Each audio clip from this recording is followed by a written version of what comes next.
All right. So today we have Alex Cowtan, who is going to talk to us about CSS codes and how their surgery is a universal construction. Alex. Hiya. Thanks for inviting me. So first of all, if we start off with 2 qubits and consider a measurement of the Z tensor Z operator on these qubits, then the nominal way that you would go about defining this is by saying that we have 2 input qubits and 2 output qubits. But in reality, this is going to project onto one of 2 2D subspaces. And so we can instead consider it as only being 2 input qubits and 1 output qubit, where whichever 2D subspace has no support has been discarded. And you can check that these 2 things are equivalent up to some small local gates. Okay. And there are 2 different measurement branches, and we can represent these as ZX diagrams, where the +1 ZX diagram is this green spider, and the -1 is this green spider with a red pie on one of the inputs. It turns out that it doesn't matter which of the inputs you put this red pie on, it just corresponds to relabeling what your output basis output basis vectors would be. So actually, we're not really going to be concerned with the -1 outcome for most of this talk anyway. So let's just consider the +1 outcome. And there's an alternate way of defining this rather than just looking at the linear map, which is via the properties that it has of commuting with Pauli's. So we can see that if we put a green pie, that is, we perform a Z gate on either of the input qubits, then this is the same thing as doing a Z gate on the output qubit. And we have a sort of similar property, but a bit different with X gates, where if we do 2 X gates on the inputs, then this is the same thing as doing an X gate on the output. And the first one of these, that's this guy, is a kind of a function on the space of Z operators. That is, it maps. It has these following maps, and then you can get the last one out by composing. The last thing is not really a function on input to output. It's a relation. In fact, it's the inverse of a function. Okay, so we have this kind of intuition. And in particular, if we think about just the Z operators, we can think of this as being a quotient on the space of them. That is, we want to take 2 different Z operators and force them to be acting on the same output qubit. So now let's look at some surface codes. Now I won't go into all of the normal rigmarole of defining these properly. We'll look at some definitions later on. But if we have a lattice where we have dangling edges at the top and the bottom, and then some boundaries on the left and right, then each qubit is going to correspond to an edge in this lattice, and we're going to have 2 different types of measurements. X-type measurements, which are, if we take a vertex, we'll measure all of the edges adjacent to that vertex in the with an X, and then we'll have Z measurements, which correspond to measurements around a face. And it's very well known that you'll have 1 encoded logical qubit in these things. And you can see that the logical Z operators will correspond to equivalence classes of strings of Z operators going up and down the lattice, that is fully from top to bottom, where the equivalence is as a kind of discrete isotopy. So, and you can move these endpoints along the top and bottom as well. And then you'll have a similar thing for the logical X operators, but where they extend from left to right instead. Cowtan, sorry, yeah. Alex. When you say you move these endpoints around, is that the same thing as in the previous slide where you had a choice to put the Z on the top or the bottom, and that changed the output labeling on the space? No. So this is a different sort of equivalence. So here you have a physical Hilbert subspace, and then inside that you have a logical Hilbert subspace.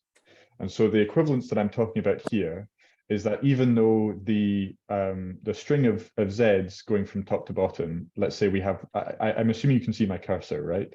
Yeah. Yeah, so if I have a string of z's going from top to bottom over here, then this will evidently act differently on the physical Hilbert space from the one going from top to bottom here, but it is equivalent in the sense that it will act the same on any state in the logical subspace. So it is that sense of equivalence that I'm talking about. Yeah, it's like a stronger version in a sense. I think it's just different because in the previous one you don't have a notion of an encoded subspace inside it, and therefore you don't have that sense of equivalence. Right. Thanks.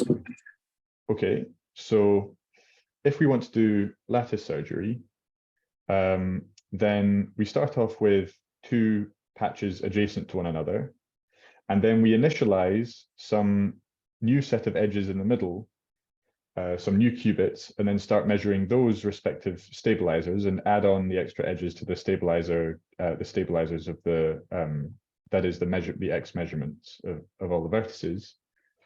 And you can see that once we've done this procedure, if we have a z logical going from top to bottom on the right hand side, then afterwards you can move this guy over by this kind of discrete isotopy, and it will be the same thing as doing a logical z on the left hand side. And so we can consider this to be kind of quotienting on the space of logical z operators. That is, previously they would have acted differently, and now on the single output qubit, which we have, because recall that regardless of the dimension of the lattice, we still encode one logical qubit. The logical z's beforehand are now quotiented to be the same thing.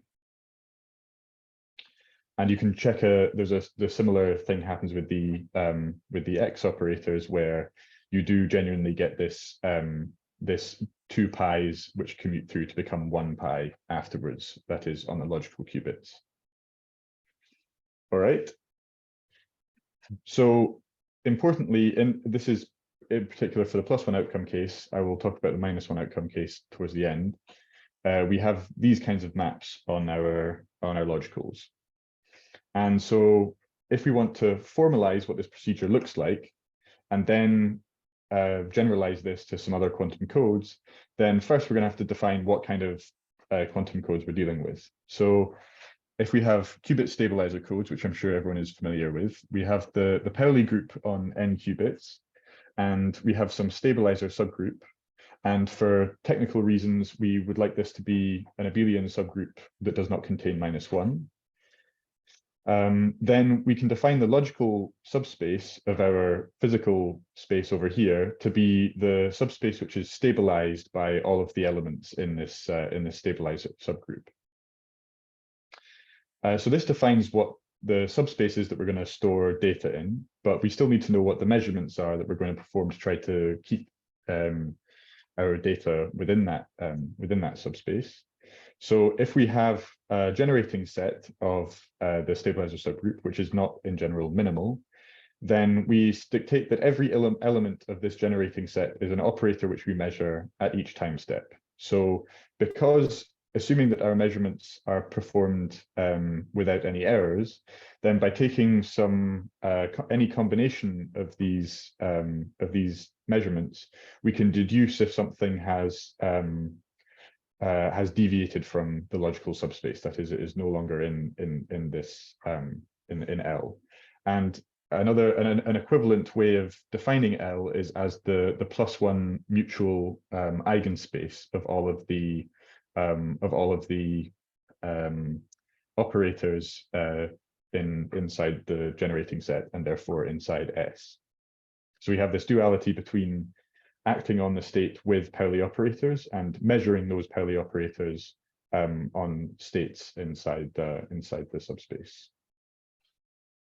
Okay, so we're going to look at a particular case of this, which is CSS codes. So in this case, we divide the generating set up into a partition of 2 subsets, where anything in GX is going to have the form, say, x tensor I tensor x tensor x, meaning that it is a word drawn from the alphabet X and I. it would be the formal way to describe it. And then the same thing for z's. And we're going to say that there are no extraneous kind of scalars floating around here either. These are literally all of the elements. So then for the stabilizer subgroup to be abelian, we need the elements of these sets to pairwise commute with each other. And recall that all Z operators commute with each other regardless. So we don't need to test within either GZ and the same thing for GX. We just need to check the compatibility between these two partitioned subsets. So if we express the elements of GX as binary strings, or equivalently vectors over F2, then we have this kind of mapping where every I is sent to a 0 and everything which is not an I is sent to a 1, and the same with the Z type strings. And then the commutation condition is just that for all of these U's and V's in each of these sets, we will have U dot V equals 0, modular 2. And you can see this because Pauli's either commute or anti-commute with each other on qubits. And therefore, if we have an even number of differing Pauli's, which are not I's, then we will have a commutation between the two Pauli strings. So this is an equivalent statement to saying that these must commute. So next, we're going to parcel up all of these row vectors into matrices. So we have U1, U2, etc., and the same for V1, V2, and so on. And then the equivalent statement to this dot product thing that I had before is saying that these matrices with a transpose on whichever one is convenient must compose to 0, because that's the same thing as taking all of the row and all of the row vectors and dotting them together. And we can write this as a chain complex. So a chain complex is just a sequence of objects with morphisms between them in a suitable category, such that any two contiguous morphisms compose to 0. So in particular, we have the category of matrices over F2. So each object is a vector space over F2 equipped with a basis, and each morphism is a matrix between these two vector spaces. And so it is trivial to say that this thing is a chain complex because the only two morphisms that it has are these guys, which compose to 0. And here I've chosen the first equivalent way of saying it for reasons which I will make clear now. So because every CSS code corresponds to a chain complex in the manner I've just described, and you can similarly do the same thing the other way, there's a bijection between qubit CSS codes and length 2 chain complexes in this category.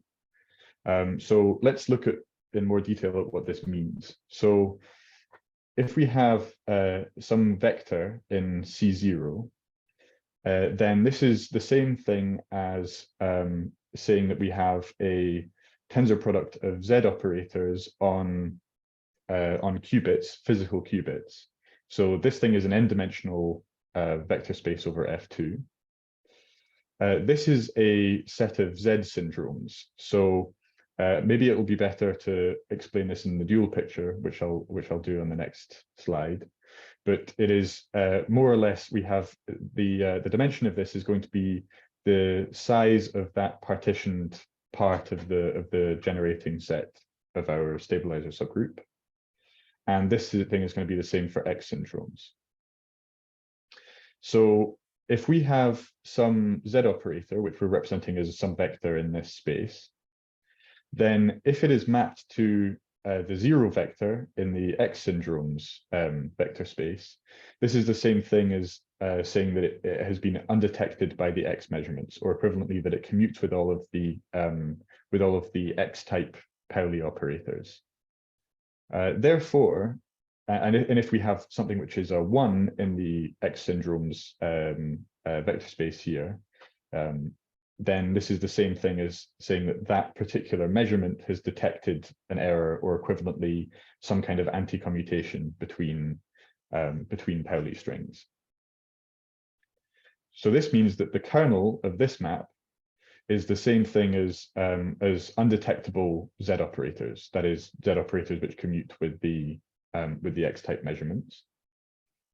The image of this thing, because recall that this is just this just has a basis given by the elements of the of whichever generating set we've chosen partitioned into Z things, then all of the image of this thing are going to be Z operators which are themselves in S, the stabilizer subgroup, and therefore they're going to act as identity on any state within our logical subspace. So we have the image of this morphism is undetectable Z operators which act trivially on our subspace. And therefore, if we want to know what our logical Z operators are, then it's the same thing as saying that we have the undetectable Z operators quotiented by those which act trivially. What do you say? And so what do you mean by undetectable? Undetectable means that the Z operator will give the +1 outcome for every single X-type measurement that we perform on the code, which, recalling this duality between measurements and operators, is the same thing as saying that the Z operator will commute with whichever with all of the X operators which we're using to define our stabilizer subgroup. So undetectable in terms of error correction means that our X syndromes will not be able to tell that this operation has happened. It will not distinguish it from identity. But in terms of Pauli's, it's just a commutation relation. Okay, thank you.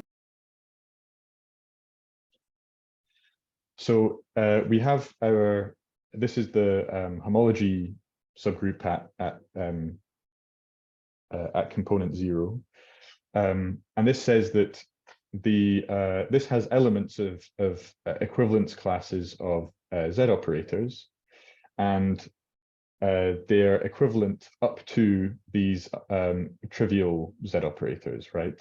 So we'll have it will have a 0 vector, which is given by exactly this, all of these quotiented to be the same vector, and everything else will be some other combination of things in the kernel which are not just in the image of the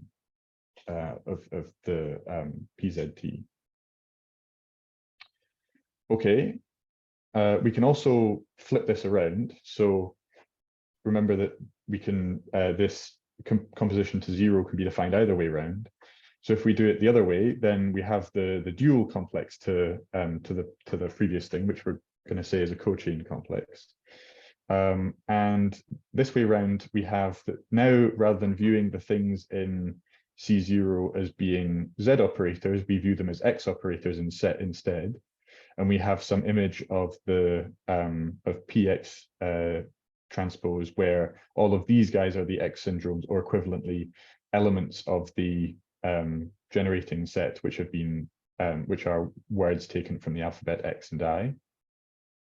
And then everything else follows from exactly the same logic as we had before. So we have Z syndromes, and we can define X operators, which are undetectable as those things which are in the kernel of this morphism.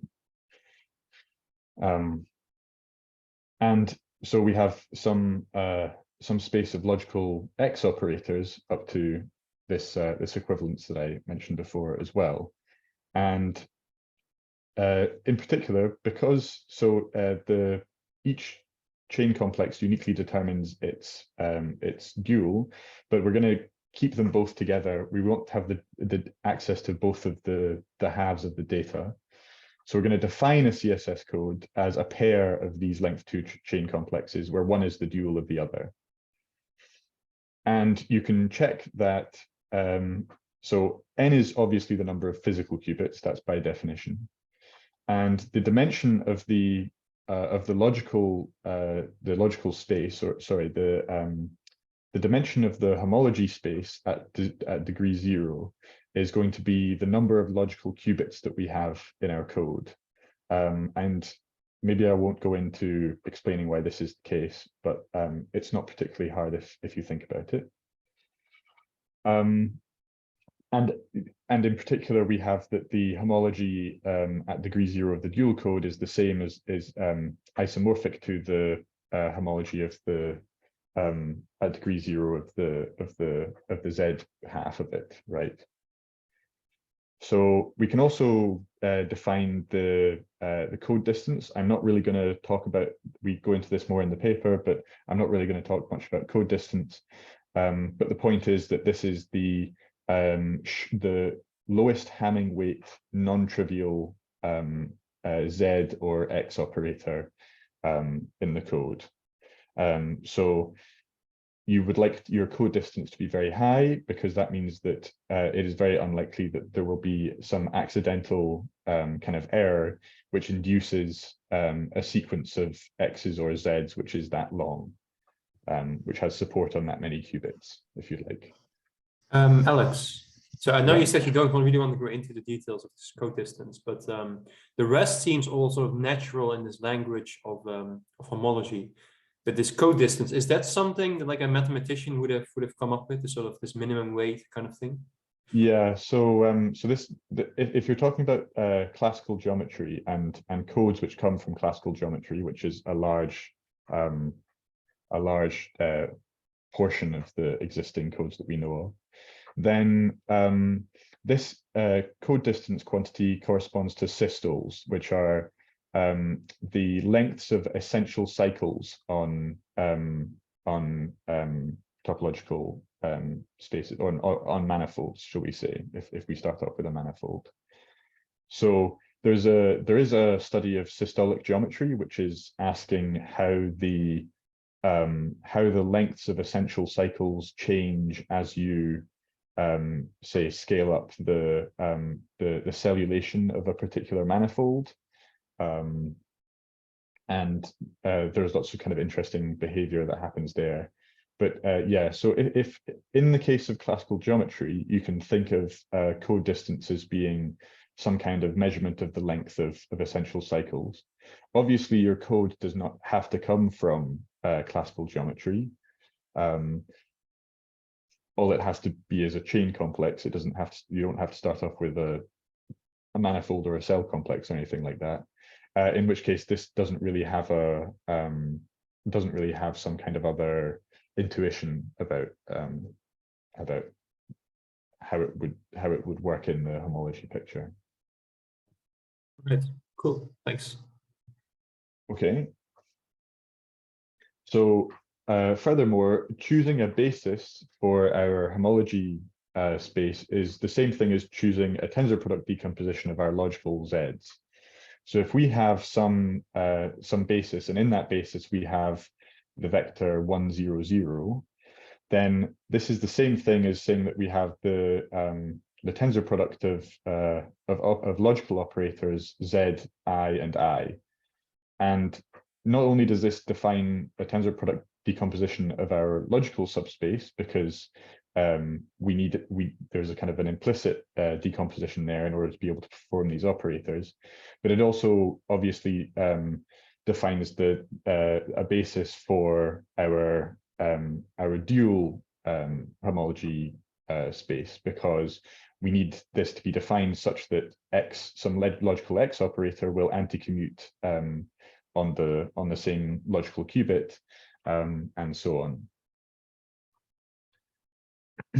Right, so I talked a bit about the chain complexes themselves, but importantly, these form a category. And the morphisms between chain complexes are called chain maps, where we have some morphism at degree 1 between two vector spaces, another one at degree 0, and another one at -1. And for this to be a chain map, we have to have this this commuting square on the left-hand side, which I've labeled I, and this commuting square on the right-hand side, which I've labeled II. So if we now consider C dot and D dot to be Z-type complexes, that is the left-hand side of the pair that I had before, where at component 0 we have vectors representing Z operators, then we can unpack what this chain map means semantically in terms of codes. So, so first of all, it's saying that if we have some Z syndrome in our first code, and we convert this into some combination of Z operators, and then map this to our second code, then this is the same thing as taking whatever syndrome it was, mapping it to another syndrome in our second code, and then converting this into some combination of Z operators. And on the right-hand side, we have that if we take some measurement of X operators, and if we take an X-type measurement, and then convert whatever syndrome this is, remembering that syndromes label errors, to some syndrome in our second code, then this is the same thing as taking some map on qubits and then performing the corresponding measurement. So there's some kind of coherence of measurements and errors going on here. So we can use this to define a code map between the two codes. So what this says is that we take every combination of Z operators in the first code to a combination of Zs in the second, in the same manner, following the coherence that I described before. But for X's, recall that we have a dual chain complexes, and we have a dual chain map between them as well, which I haven't written explicitly out here, but it will satisfy essentially the same relations, but there'll be some transposes in there as well. But because this left-hand side is genuinely a function, it is a linear map, but this right-hand side is not a function. If we want to go down, so f dot star is a function, but taking the inverse of f dot star is not generally a function. It is a relation. And so the map on Zs is a function, but the map on X's is a relation. And the reason that we want to define this code map like this is because we can interpret this code map as a C linear map. So recall that everything that we're doing before is over F2 and is only talking about Z and X type operators. And now we're just going to interpret this as a map between genuine Hilbert spaces. And in particular, you can show that any such map has an interpretation where we have n input qubits belonging to the code C and some different n corresponding to the code D, and the map will just be some combination of C naughts with initializations in the X basis and projections in the Z basis on the other side to 0. And we can flip everything around and define an opposite code map going the other way, in which case the reverse of the previous interpretation applies. So we will have still the same sort of thing going on here, except now we will have red spiders on the left-hand side and green spiders on the right-hand side. So not only do we define coherent maps between CSS codes using this category of chain complexes, but also every chain map restricts/lifts to the homology space as well.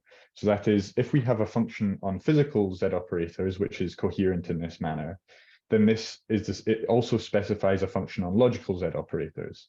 And so every code map also defines a logical code map, that is a code map on the logical operators, on the logical subspace. And this also has an interpretation as a phase-free ZX diagram, which will always have a presentation in terms of C-naughts, green spiders on the left-hand side and red spiders on the right-hand side.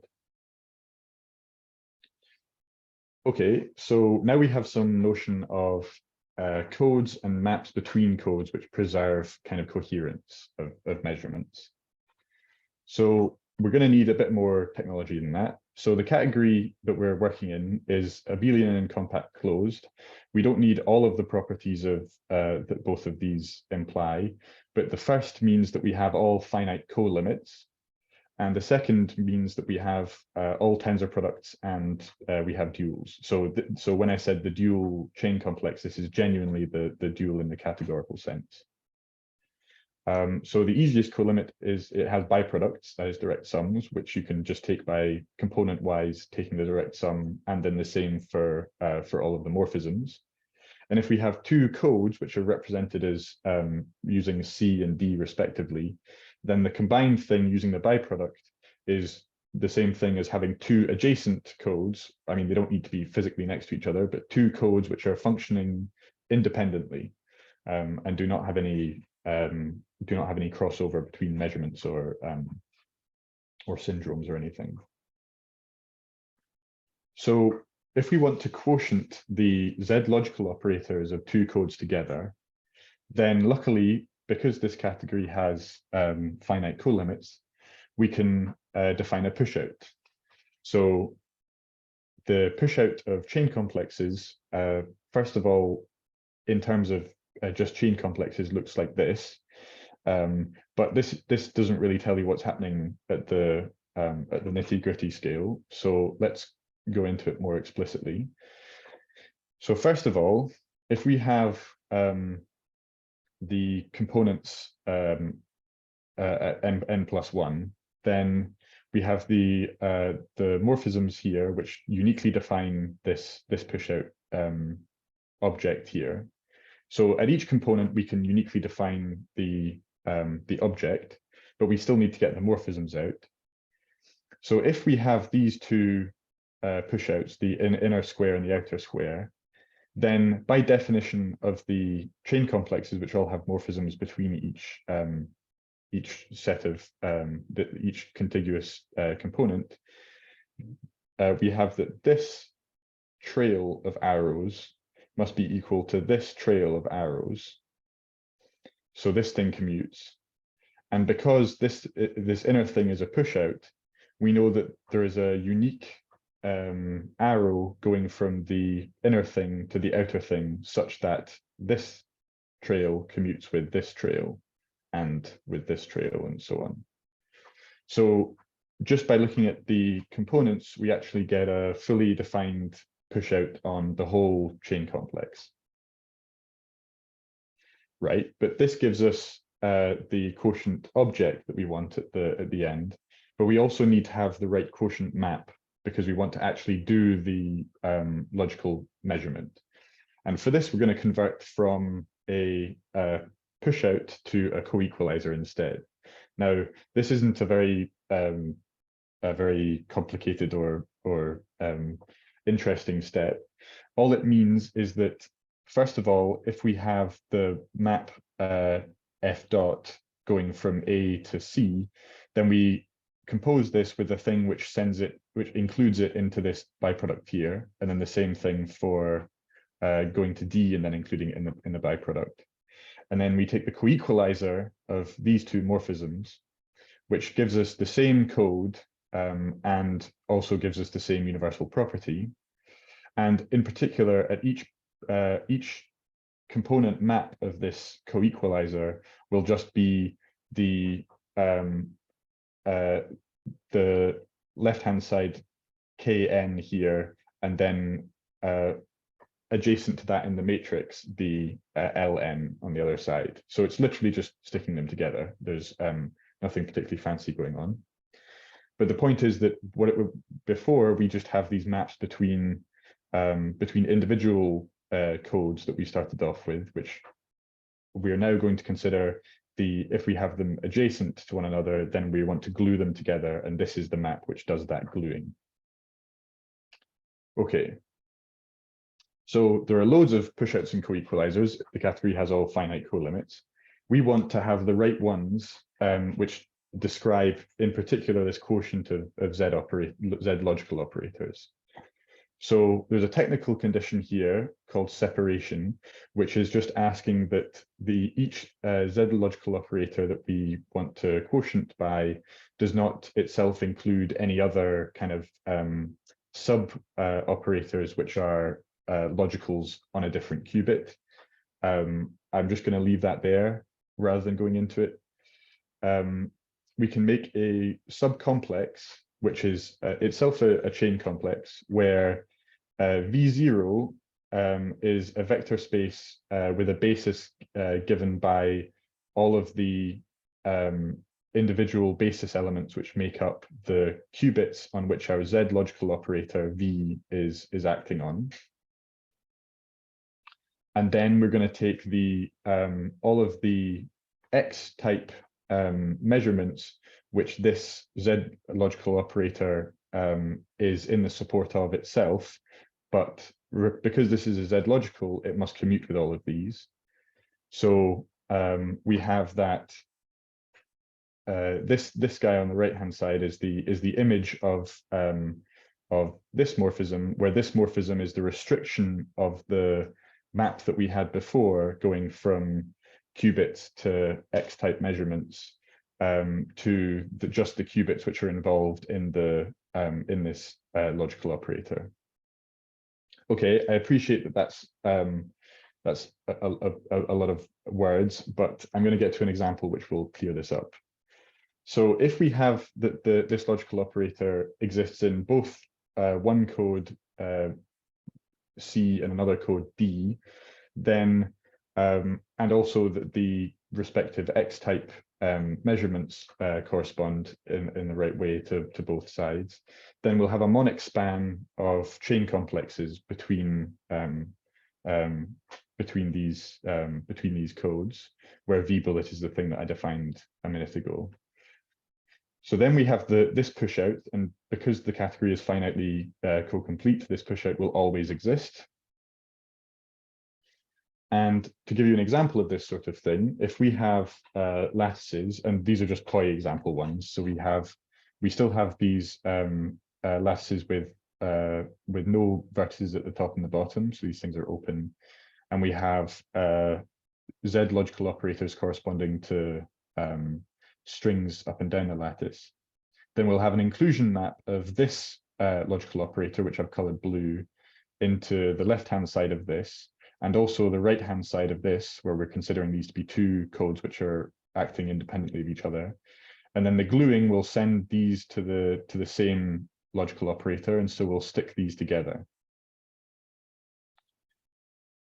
And you can turn this into a co-equalizer, which gives you the actual code map. So if we have these two adjacent codes, then we'll glue them together to be this combined code.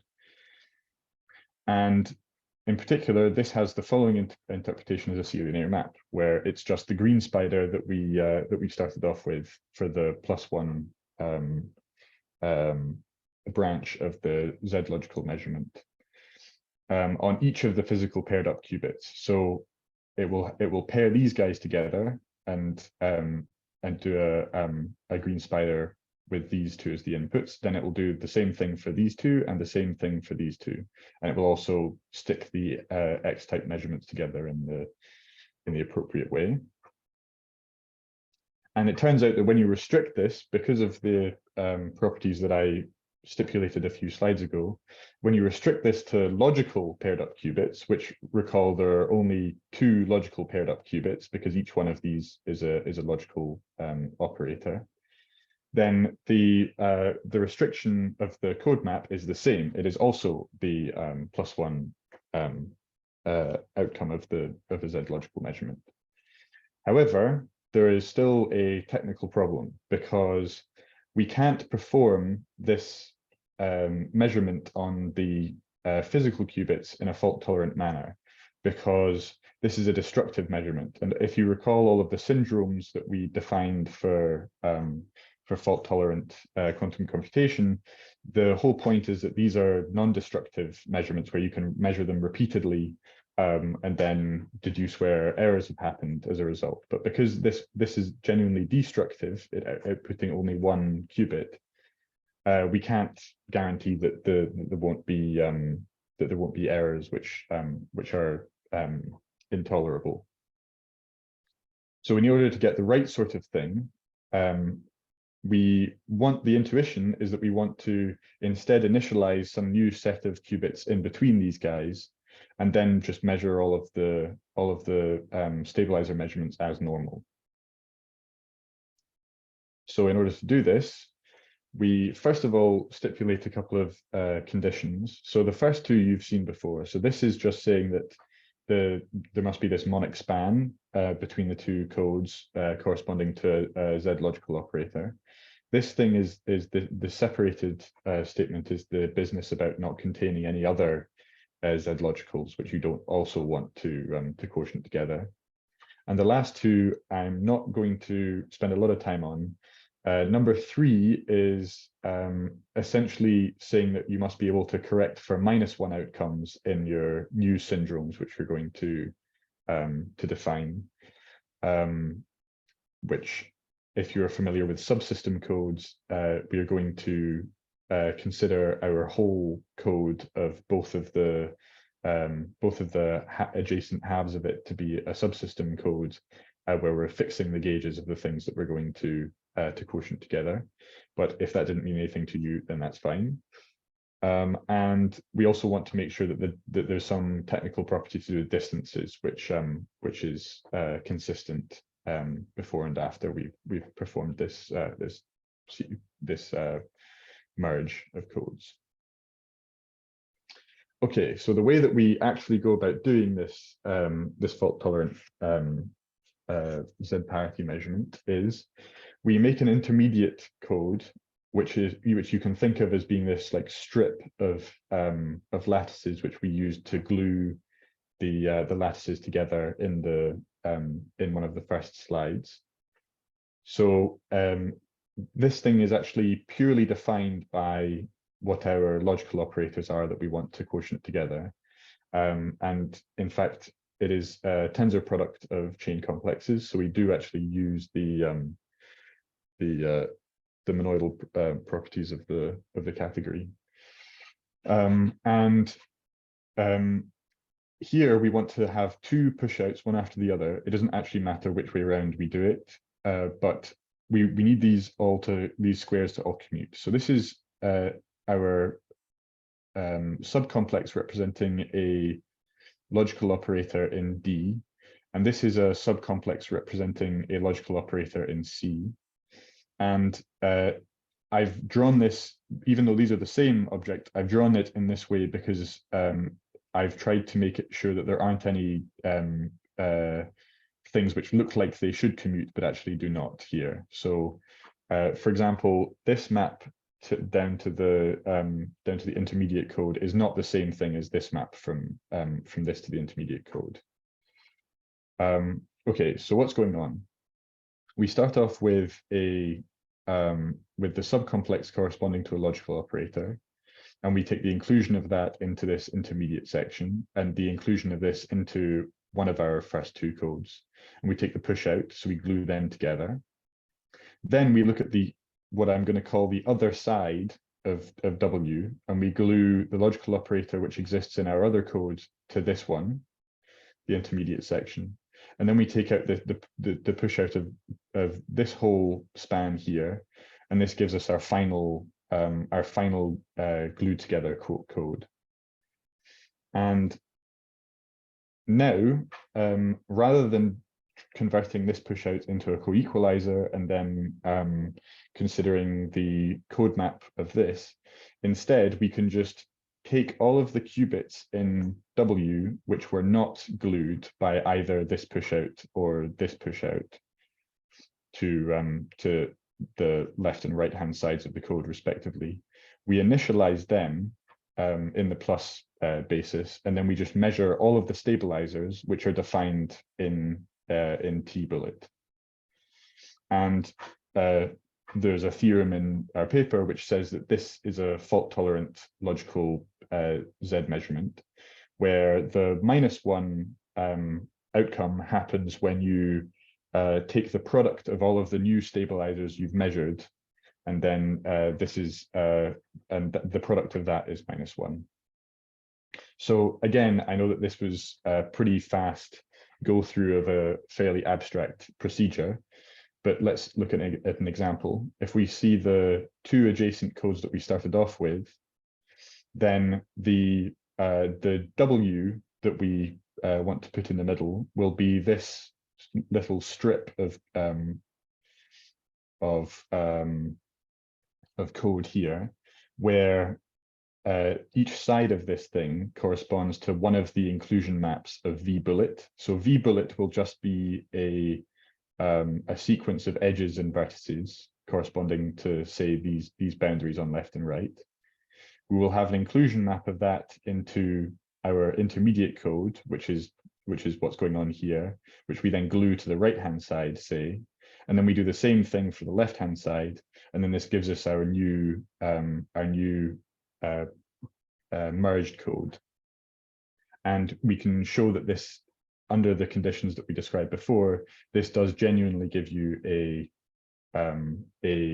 fault-tolerant Z tensor Z measurement, where we have used the quotient on the space of Z logical operators to build up the formalism for what's going on. Okay, I don't know how long that was. That was 20 minutes. Oh no, it was 45 minutes. Never mind, I thought we started at 3. Yeah, that's me done.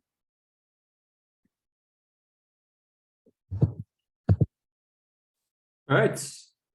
Thanks, Alex. Let's give a round of applause.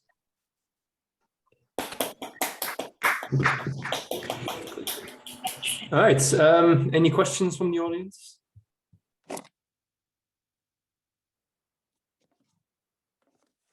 Sarah, you want to go ahead? Yes.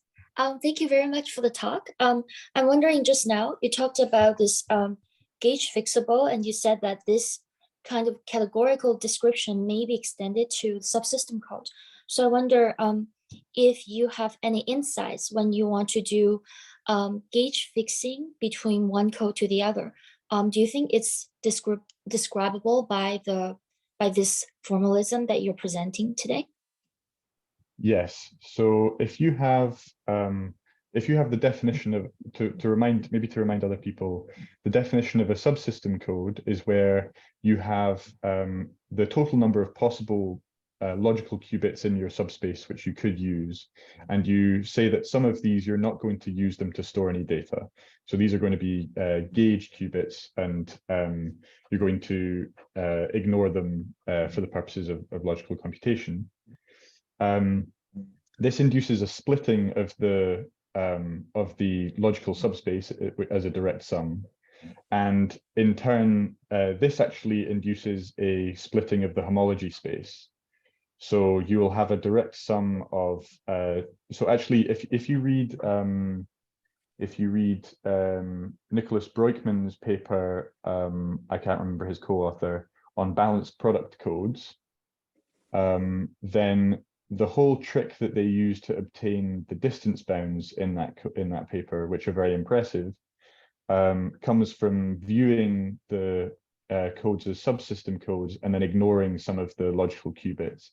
And this is all done, not only can you describe that within this kind of homological formalism, but actually it's very important. It's a very important feature of this that you can describe it homologically, because then it lets you describe the homological features of the purely logical part of that subsystem code. Mm-hmm.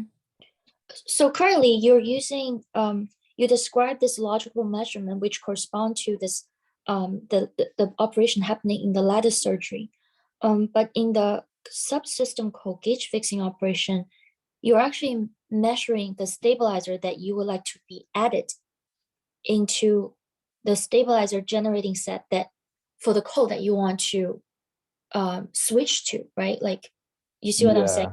So for example, Yes, I yeah. do see what you're saying. Yeah. So that part you clearly can't encapsulate within the homological formalism, because not only is the stabilizer thing, or not only is the new measurement that you're adding not generally taken from the alphabet of either Zi or Xi, but it generally will not commute with the elements in the stabilizer group at all, and Yeah. therefore none of the assumptions which go into this work.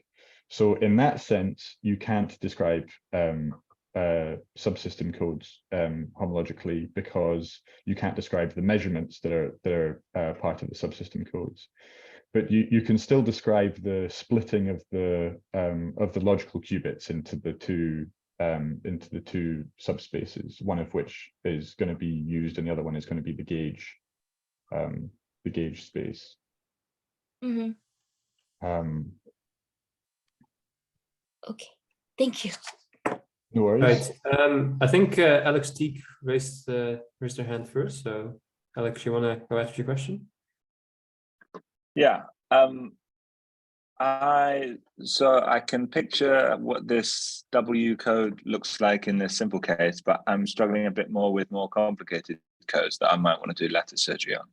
Sure. Can you say a bit about what that might look like?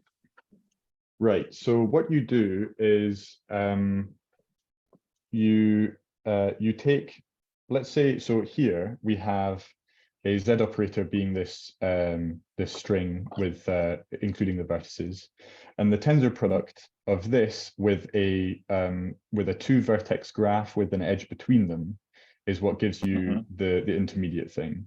And recall that when you take this tensor product, even though both of the input things in the tensor product only have vertices and edges, the output thing will also have faces as well, because the tensor product of chain complexes increases the number of components in the chain complexes.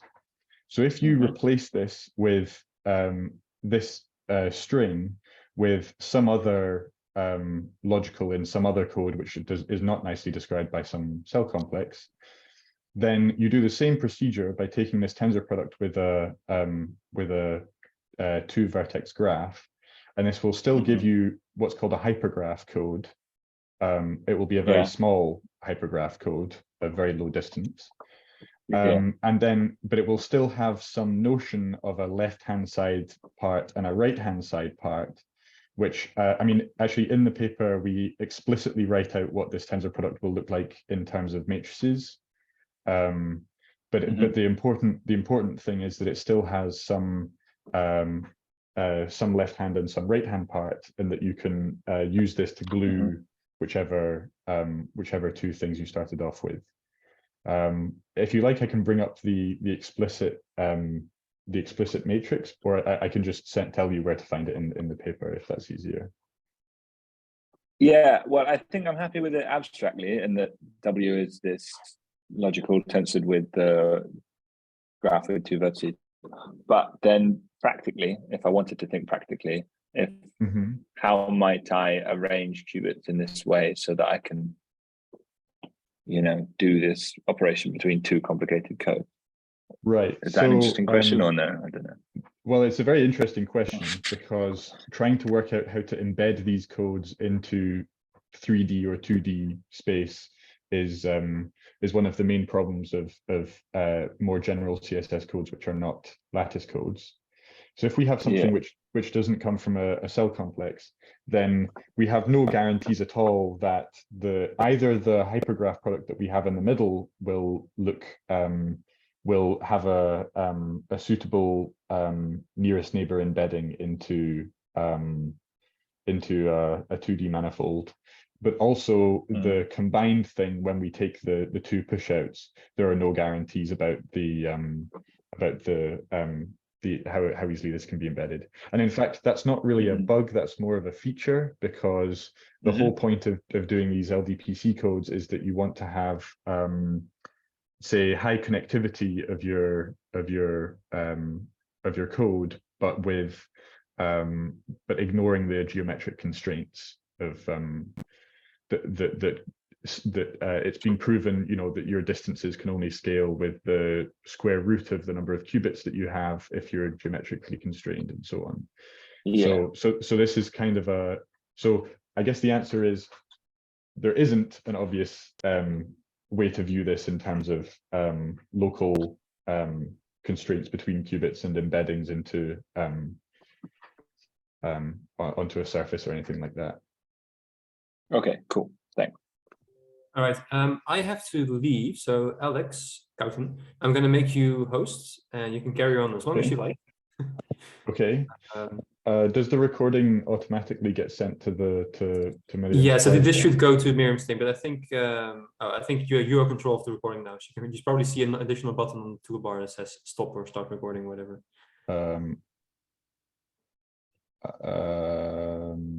Yes. Anyway, it was recording, so like if the meeting ends, it should just stop automatically. Okay. Anyway, cool. Yeah. Okay. Ciao. Right. Thanks, Alex. Right. Are there other questions? Yeah. Okay. Hi, Leah. Hello. Oh, thanks for the talk. My question, you tried to explain this to me before, but I was hoping maybe I could understand it better now. Is what does these chain complexes of length more than 2 correspond to? Right. So I'll go back to the, if you'll excuse my flipping through the slides. If we go back to this thing here, then let's say that we have some further morphism on the edge here, such that these two compose to 0. Then what that's saying is that if we have any combination, if we take any measurement which has been performed correctly, that isn't to say that it won't detect errors. It might still detect errors, but the measurements themselves have been performed as desired. Then when we map them further via some other morphism, then it will be in the kernel of this next morphism, and therefore will be sent to 0 in our last component. So if there is some element in the space of X syndromes which is not in the image of PX, then what that means is that our measurements have been performed incorrectly. That is, we've been given some measurement outcomes, some combination of syndromes, which is not possible. So an example of this would be that if we have the toric code, we know that all of the stabilizers on this, the product of all of these is identity, right? And this is kind of you can consider this to be another arrow on the end here. And because all of the errors in the toric code must correspond to strings which are open curves, that is, they have endpoints, the detection events that happen have to happen in pairs. And so if we measure all of the syndromes on our toric code and we only get one measurement outcome which says that it's failed, that there's a -1 outcome, then this means that the error that not only might we have some errors in our code, but also that the measurements themselves have produced the wrong outcomes. And in the toric code, this would be like saying that outcome is something which is in C-1, but is not in the kernel of the next morphism. So if we generalize a bit, this is like saying that a chain complex with 4 arrows in it, such that all of them pairwise compose to 0, is like having a CSS code such that we have meta checks, that is, checks on the measurement outcomes such that some of them are not physically possible given the definition of our code. And then we can use this to perform. So if we don't have any meta checks, or we have very few of them, then we will have to perform many measurements one after the other to perform a time step of our code. So for example, in the surface code, you have these like logical blocks where you have this like 3D block where the Z arrow is time, because you not only have to have a code distance of the physical surface that you're putting the qubits on, but also you have to measure successively through time to track these kind of measurement errors. If you have a sufficient density of meta checks, then you don't have to do this. You can do what Earl Campbell calls single shot measurement, because any measurements which come out which are due to measurement errors will be detected by the following morphism after this thing, and then you already know without having to do successive measurements what your errors are. So you can consider chain complexes of even further morphisms on either side, but these will just correspond to checks on your classical like measurements, if you like, your classical interaction. And because we're in quantum computing, we always consider the classical computer to have substantially lower error rates than whatever we're doing quantumly. It's not particularly useful to think about, say, a chain complex with 5 arrows in it. If I understand, do you mean that the measurement error is very low compared to gate errors? No, I mean that both measurement error and gate error can be quite high, but the classical computer, which is operating in tandem with the quantum computer in order to find turn those measurement outcomes into a diagnosis for what the errors actually were, that classical computer is considered not to have hardware errors itself, right? So does decoding errors go into this?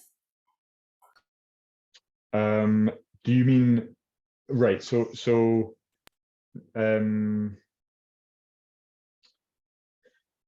I don't think so. I don't think you can have an extra morphism on the end which detects decoding errors. I don't think that makes sense.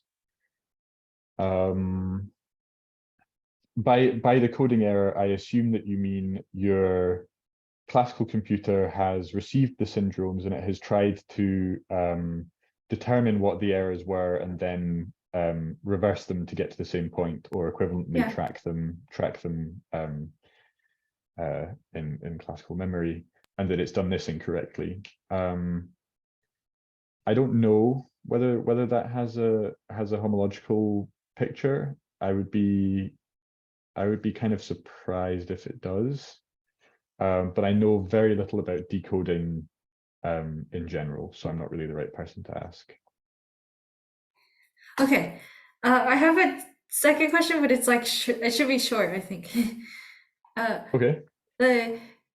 You mentioned in your paper about like thinking about extending this to qubits, but then you have to keep track of some directionalities in these edges of which of course you don't have in the qubit case. Is there do you think there could be some kind of flexometric construction such that you don't have to worry about any of directionality information in the edges?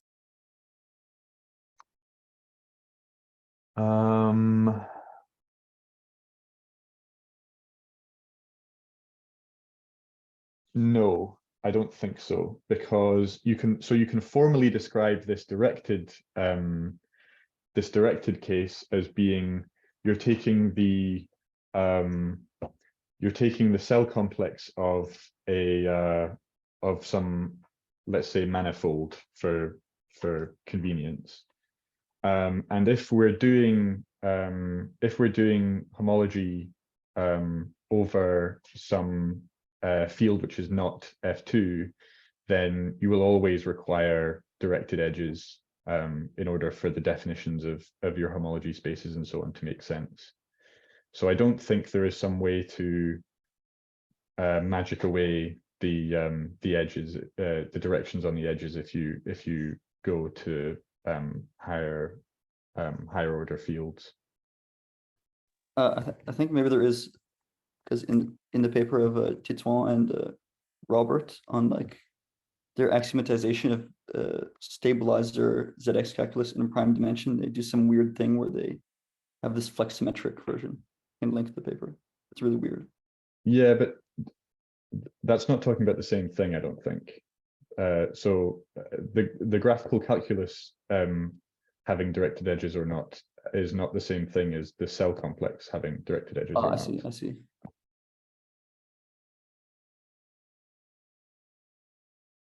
Okay, thank you. That was very interesting. Sorry, I've just realized Sarah's got her hand up.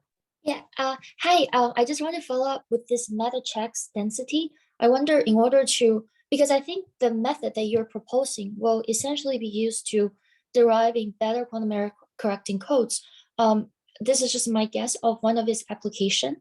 And you mentioned that this meta checks will have some density requirement. Have you thought about how dense this meta check should be in order to have a good quantum error correcting code? So I haven't, but Earl Campbell has a paper on this from a couple of years ago. So everything that I said there about meta checks was lifted more or less verbatim from his paper. So that isn't an original idea of mine. So it's called, if you're like taking notes on it, it's called single shot error correction. I think that's just it. That's the name of the paper by Earl Campbell. Oh, okay. I think it's from 2018 or something. So there's an interesting, one of the interesting results of that paper is that you would think that asking for a sufficient density of meta checks would be sort of like asking for a lot of redundancy in your initial checks, your actual measurements, because if you think about the toric code, then the only reason why you have this additional check that you can do is because one of the stabilizers that you measure is redundant, because you can take the product of all of the other ones and you can deduce that one. But I believe that one of the results that he has is that this isn't actually a bijection, that you can get meta checks that are additional on the end of your code that don't correspond to redundant measurements in your initial code. I don't really understand why, because to me that's very counterintuitive. Wait, sorry, but if we have redundant measurement, it means that the stabilizer that we have is more than the stabilizer we need to distinguish single qubit X and Z error, right? Yeah, it means that your generating set is not minimal. Right. Then if we remove this redundancy, it means we'll have more logical qubit to work with for a fixed physical qubit number code, right?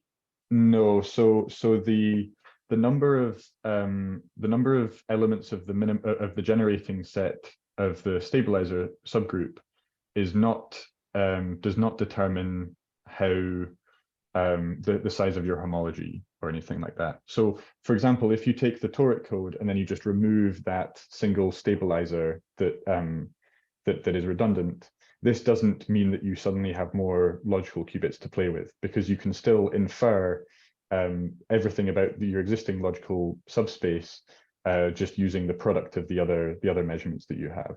So there isn't like a relation between how large that generating set is and how large your homology space is or anything like that.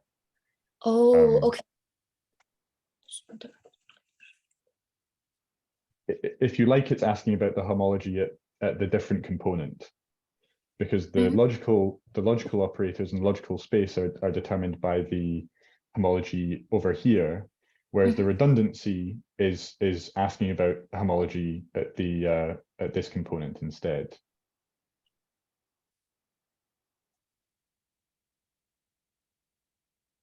So why it's the X syndrome, not the C1?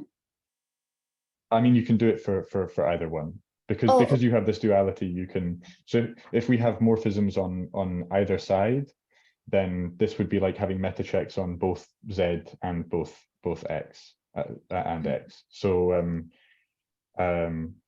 yeah, there is no distinction. Okay. I'll need to All right. read the paper to learn about this. Thanks. No worries. Okay, I don't see any more hands that are up, so I think I will just end it there. I can't remember who is speaking next week, but I'll send an email like normal. So, ciao. Thanks.